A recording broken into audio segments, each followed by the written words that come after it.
Hello दोस्तों, फिर से आपका स्वागत है मेरे YouTube channel Gujju computer word में। और आज हम लोग देखने वाले हैं master method for solving recurrence relation. जी हाँ दोस्तों, रिकरेंस रिलेशन क्या है वो आपको पता होना चाहिए। नहीं पता तो कोई बात नहीं, हम एग्जांपल देखते जाएंगे तो आपको पता चल जाएगा कि किस टाइप के प्रॉब्लम को रिकरेंस रिलेशन बोलते हैं।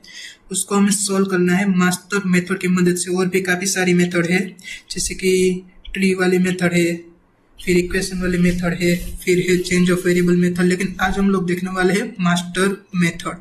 ठीक है, मैं एक और दे देता हूँ। ठीक है, देखो ये मैंने सब सॉल्व किए हुए हैं, एग्जांपल दे रखे हैं और फॉर्मूला भी दे रखा है। ठीक है, तो ये हम इस ट्यूटोरियल में देखने वाले हैं। तो चलिए जल्दी से शुरू करते हैं master method for solving recurrence relation.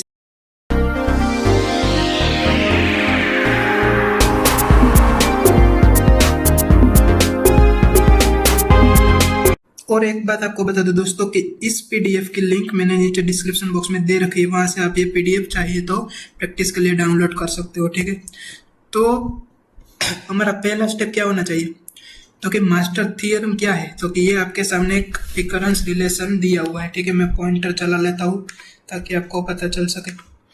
ये मास्टर ने ये रिकरेंस रिलेशन एक आपको दिया हुआ है। क्या है रिकरेंस रिलेशन हमारा? T N equal to A T into N by B plus F N. और एफ एन की वैल्यू क्या है? तो एफ एन की वैल्यू है theta of N power D log power P N अथवा तो लॉग एन पावर पी। ठीक है, ये एफ एन की वैल्यू है। तो हमारा रिकरेंस रिलेशन क्या हो जाएगा? T N equal to A T of N by B plus F N की जगह क्या आ जाएगा? Theta of N power D log N power P. अभी यहाँ पे कुछ कंडीशन है। कैसी कंडीशन? तो हमें चेक करना है, जब भी हमें कोई एग्जांपल सॉल्व करना होगा तभी हमें चेक करना है। आपको एग्जांपल में एक ही जगह कुछ वैल्यू दी होगी, 3, 4, 8, 16, कोई भी, वो वैल्यू ग्रेटर देन और इक्वल टू 1 होनी चाहिए। ठीक है, ये कुछ कंडीशन है। क्या होना चाहिए? ए की वैल्यू ग्रेटर देन और इक्वल टू 1 होनी चाहिए। फिर जो बी की वैल्यू है वो ऑलवेज ग्रेटर देन 1 होनी चाहिए, 1 भी नहीं चलेगी, वो स्ट्रिक्टली ग्रेटर देन 1 चाहिए। और ए है वो 1 होना चाहिए या तो ग्रेटर देन 1 होना चाहिए। फिर क्या कंडीशन है? तो कि यहाँ एफ एन में जो एन पावर डी में जो डी है वो ग्रेटर देन और इक्वल टू 0 होना चाहिए, 0 चलेगा, और ग्रेटर देन और इक्वल टू 0 होना चाहिए। और ये जो पी है वो कोई भी रियल नंबर होना चाहिए, पी बिलोंग्स टू आर। तो ये 4 कंडीशन है, आपको याद रखनी। A greater than equal to 1, B greater than 1, D greater than equal to 0 और पी बिलोंग्स टू आर। अगर ये चारों कंडीशन सही हुई तो ही हम मास्टर थ्योरम अप्लाई कर सकते हैं। अभी कुछ रूल्स है इसके अलावा भी। अभी मान लो ये 4 कंडीशन हो गई ट्रू। अभी हमें क्या करना है, तो ये है हमारी नेक्स्ट स्लाइड में। अभी हमारे पास कुछ रिलेशन होगा, वहां से हमें 4 चीजें मिल गई। ए मिल गया जो भी कोएफिशिएंट है, बी मिल गया, डी मिल गया और पी मिल गया। 4 वैल्यू हमें मिल गई। तो फिर हमें क्या करना है? हमें कंपेयर करना है बी पावर डी और ए को।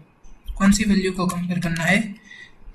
मैं कलर चेंज कर देता हूँ। ठीक है, हमें कौन कौन सी वैल्यू को तो कि एक तो ए और बी का पावर डी। डी कहाँ पे है? यहाँ पे। यानी कि हमें कंपेयर करना है ए और बी पावर डी को। अगर ए है वो बी पावर डी से लेस देन होगा। यहाँ पे 3 केस बन सकते हैं। एक केस हो सकता है लेस देन, दूसरा केस हो सकता है ग्रेटर देन, और तीसरा केस क्या हो सकता है? Equal to. हम तीनों केस एक के बाद एक देख लेंगे। ठीक है, तो पहला केस क्या हमारे पास आया कि ए है वो लेस देन हुआ बी पावर डी से। फिर हमें पी चेक करना है। पी की वैल्यू हमें यहाँ पे मिल रही है ना, वो कुछ वैल्यू तो होगी।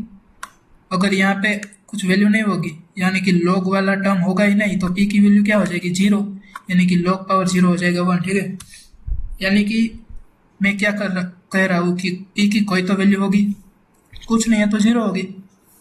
तो अगर पी की जो वैल्यू है वो लेस देन 0 हुई, पी की वैल्यू क्या हुई? लेस देन 0 हुई, तो हमारा आंसर क्या आएगा रिकरेंस रिलेशन का? कि T of N equal to theta of N power D. और वहाँ पे हमें डी की जो भी कुछ वैल्यू है वो पुट करनी है। हम एग्जांपल देखने वाले, वहाँ पे आपको पता चल जाएगा। लेकिन ये फॉर्मूला आपको याद रखनी है, इसलिए मैं आपको एक्सप्लेन कर रहा हूँ एक एक टर्म। ठीक है, फिर मान लो पी की वैल्यू लेस देन 0 नहीं और ग्रेटर देन और इक्वल टू 0 हुई। अगर 0 हुई तो भी यहाँ पे इक्वल टू है, तो ये 0 वाला केस इसमें आएगा। ठीक है, तो p की वैल्यू मानो हुई ग्रेटर देन इक्वल टू 0, तो हमारा टी ऑफ एन क्या हो जाएगा, theta of N power D. तो वहां पे था ही एक एक्स्ट्रा लग जाएगा log n पावर p, और we can say log power p value n। लेकिन ये कौन सा केस है, हमें चेक करना है अगर a लेस देन हुआ b पावर d से तो ही। फिर दूसरा केस है अगर a ग्रेटर देन हुआ b पावर d से, तो हमें कुछ p की वैल्यू चेक नहीं करनी, हमने यहाँ पे p की वैल्यू चेक की थी ना, क्योंकि लेस देन 0 हो तो ये वाला, ग्रेटर देन और इक्वल टू 0 हो तो ये वाला। लेकिन यहाँ पे अगर मान लो आपका b power d less than हो गया a से, या तो फिर we can say a greater than हो गया b पावर d से, तो आपका सीधा जवाब आप मिल जाएगा theta of n raise to, multiplication में नहीं हो, यहाँ रेस टू है n power log a base b। ये b की वैल्यू जो भी हो वहाँ पे हमें पुट कर देनी, हम एग्जाम्पल में देखेंगे, ठीक। तो ये हुआ a greater then b power d का केस। फिर तीसरा केस है अगर वैल्यू सेम हुई, a इक्वल टू हो गया b पावर d, अगर वैल्यू हो गई सेम, तो इसमें p के 3 केस है। थोड़ी तबीयत सही नहीं है, उसके अंदर 3 केस है। एक केस है p less than equal to -1, दूसरा केस है p इक्वल टू -1, तीसरा केस है p greater than equal to -1। हमने यहाँ पे 2 केस देखे थे ना p का, 0 और ग्रेटर देन 0 और ग्रेटर देन इक्वल टू 0 वाले। यहाँ पे अगर इक्वल टू हुई तो 3 केस है, तो फिर p की वैल्यू चेक करें। अगर p की वैल्यू लेस देन -1 हुई, p की वैल्यू लेस देन -1 हुई, तो हमारा आंसर क्या आ जाएगा, theta of n power log a base b। तो ये आंसर है वो लास्ट वाला जो हमने ये देखा था ना, यही आंसर यहाँ पे है, ठीक है। तो उसमें कुछ आपको याद नहीं रखना, आपको क्या याद रखना है, अगर इक्वल टू हुई और लेस देन -1 हुई, तो सेम टू सेम आंसर जो ये वाला था वही आंसर यहाँ पे आपको मिल जाएगा। और p की वैल्यू हुई -1, तो आपका आंसर क्या आएगा, theta of n power log a base b। ये तो ये सेम टू सेम है, लेकिन आपको एक और टर्म ऐड करना है। ये जो टर्म है वो मल्टीप्लिकेशन में है, log स्क्वायर n ऐड करना है। और आपकी वैल्यू हुई p की ग्रेटर देन -1, तो आपका क्या हो जाएगा, ये तीनों पद तो सेम टू सेम है, देखो n power log a base b, ये तो तीनों पद सेम है, कॉमन है। लेकिन यहाँ पे क्या आ जाएगा, log power p plus 1 of value n, ठीक है। तो ये हो गए केस। अभी हम इसके एग्जांपल देख लेते हैं, ठीक है। ये देखो मैंने तीनों केस यहाँ पे एक साथ मेंशन किए हुए, तो आप कंपेयर कर सकते हो, ठीक है। आप यहाँ से रिवाइज कर सकते हो, और ये पीडीएफ की लिंक मैंने नीचे डिस्क्रिप्शन में दे रखी, वहाँ से एक्सेस कर सकते हो। अभी ये पहला एग्जांपल देख लेते। ये हमारा रिकरेंस रिलेशन है, T of N equal to 3 into T of N by 2 plus N square. तो अभी देखो ये हमारा हो गया ए की वैल्यू हो गई 3, यहाँ पे मैंने लिखी हुई है। ये हो गया हमारा बी की वैल्यू हो गई 2, एन का जो पावर है वो हो गई हमारी डी की वैल्यू, डी इक्वल टू 0, और पी की वैल्यू क्या हुई 0। क्यों, क्योंकि यहाँ पे कौन सा टर्म आता है, ये टर्म आता है ना N power D log power P N. तो यहाँ पे अगर आप p की वैल्यू पुट करोगे 0, तो log पावर 0 क्या हो जाएगा, किसी के भी पावर 0 हो जाएगा 1, और n स्क्वायर इंटू 1 1, ठीक है। तो यहाँ पे p की वैल्यू आपकी हो गई 0, ठीक है। अभी क्या चेक करना है, b पावर d और a को। तो b पावर d हमारा क्या हो जाएगा, 2 पावर 2 हो जाएगा 4, और हमारा a हो जाएगा 3। तो कौन सा ग्रेटर है, b पावर d। तो यहाँ पे मैंने लिखा है a है वो लेस देन है b पावर d से। अगर a है वो लेस देन हो गया b पावर d से, तो कौन सा केस हो जाएगा, a less than b power d, ये वाला, समझ रहे हो आप, a less than b power d। अभी हमें चेक करना है p की वैल्यू। तो p की वैल्यू क्या है दोस्तों, यहाँ पे p की वैल्यू है 0। तो 0 वाले में कौन सा केस है, ये वाला केस है ना, इक्वल टू यहाँ पे 0 है, यहाँ पे ओनली लेस देन 0 है। तो हमारा केस हो जाएगा ये। तो आंसर क्या आएगा, theta of n power d log power P n। तो आंसर आ जाएगा, यहाँ पे देखो पहले यहाँ से यहाँ लिखा है n पावर d क्या है हमारा 2, n power 2 log power P n, p क्या है 0, log पावर 0 n, ये log पावर 0 हो गया 1। तो आंसर क्या आ गया, ओनली n स्क्वायर। तो इसलिए मैंने यहाँ पे लिखा है हमारा answer T of N equal to theta of n square, ठीक है। आई होप कि आपको समझ में आया होगा, डाउट है तो कमेंट कर सकते हो। फिर और एक एग्जाम्पल देख लेते हैं। ये है हमारा recurrence relation T of N equal to 2t(n/2 + n log n। तो हमारा a हो गया 2, b भी हो गया 2, d हो गया 1 और log n है तो p हो गया 1। तो चारों चीज़ें मैंने यहाँ पे लिख दी है, a2 b2 d1 p1। अभी हम चेक करेंगे b पावर d को। b power d 2 power 1, 2 power 1 हो गया 2 और ये p है हमारा 2। तो कौन सा केस हो गया? इक्वल टू वाला केस हो गया ना। तो इक्वल टू वाले केस में क्या था दोस्तों? इक्वल टू वाला अभी हमारा केस ये आ गया इक्वल टू वाला। अभी चेक करनी है p की वैल्यू। तो p की वैल्यू क्या है? तो कि p की वैल्यू है 1, लेकिन हमारे पास कौन से 3 केस है? -1 वाले है ना। तो p की वैल्यू हमारे पास है 1। तो कौन से केस में आएगा? लास्ट वाला केस। लास्ट वाला केस कौन सा है? p ग्रेटर देन -1, क्योंकि p की वैल्यू हमारी क्या है? 1। तो आंसर क्या आएगा? Theta of n power log a base b log power p plus 1 n। तो यहाँ पे मैंने लिखा है n power log a base b log power p plus 1 n।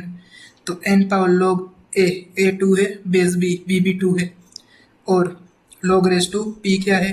p है हमारा 1, तो 1 + 1 2। तो यहाँ पे लिख दिया मैंने 2 और n। अभी log बेस 2, log 2 बेस 2 क्या हो जाएगा? 1। लॉग के नियम तो आपको पता है ना। अगर लॉग के नियम नहीं पता है तो मैंने ऑलरेडी उस पर वीडियो बना रखा है, ठीक है, वो आप मैं आई बटन में लिंक दे रहा हूँ, वहाँ से देख सकते हैं लॉग के नियम। तो ये हो गया 1, तो n की पावर यहाँ आ गई 1 और log स्क्वायर n, तो ये आ गया हमारा n log square n answer, ठीक है।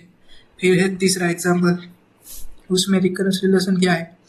T of n equal to 2t(n/2 + n²। तो a हो गया हमारा 2, b हो गया हमारा 2, ठीक है ना, समझ रहे हो ना। ये क्या है हमारा a, ये क्या है हमारा b और ये क्या है हमारा d, और यहाँ पे कुछ नहीं है तो log की पावर क्या होगी? 0। तो p हो गया हमारा 0। अभी चेक करना है b power d, b power d 2 power 2 क्या हो गया? 4।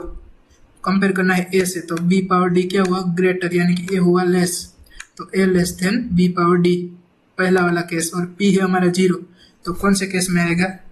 p ग्रेटर देन और इक्वल टू 0 वाले केस में। तो उसमें क्या आंसर था? n power d log power p n। p हो गया 0, तो log पावर 0 1 और d क्या है? 2, तो log n²। तो tn क्या आ गया? n², ठीक है। और एक एग्जांपल देख लेते हैं। यहाँ पे क्या है? a की वैल्यू है 3, b की वैल्यू है 3, फिर ये है d की वैल्यू, ये है p की वैल्यू। तो ये हो गया हमारा b और ये हो गया हमारा d और ये हो गया हमारा a। तो b पावर d यानी कि 3 के पावर 1, ये d है ना, ये हमारा 3 पावर 1 3 और ये भी है 3। तो कौन सा केस आ गया? इक्वल टू वाला। इक्वल टू केस वाले में क्या देखना है? अभी हमें p, तो p है हमारा 1, तो 1 है वो ग्रेटर देन है -1। तो कौन सा केस? लास्ट वाला। n power log a base b log power p plus 1 n।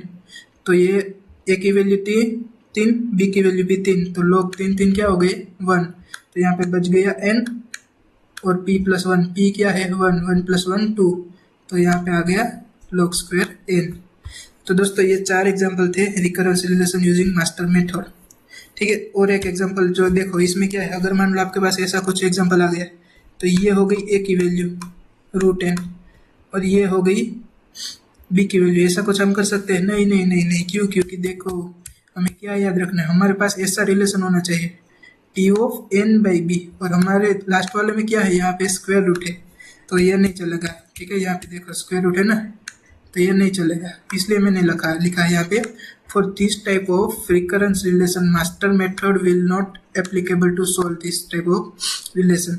For this type of question change of variable method apply, ठीक है। एक और मेथड है इस टाइप के प्रॉब्लम सॉल्व करने के लिए, चेंज ऑफ वेरिएबल, वो हम नेक्स्ट वीडियो में देखेंगे। तो आई होप कि दोस्तों आपको ये वीडियो समझ में आया होगा। जल्दी मिलते हैं नेक्स्ट वीडियो में। इस वीडियो में कोई भी डाउट हो कमेंट करके पूछ सकते हैं, और नीचे इंस्टाग्राम में की लिंक दे रखी है, वहाँ पे आप फॉलो कर सकते हैं, और ये PDF की लिंक आपको नीचे डिस्क्रिप्शन बॉक्स में मिल जाएगी। तब तक के लिए जय हिंद।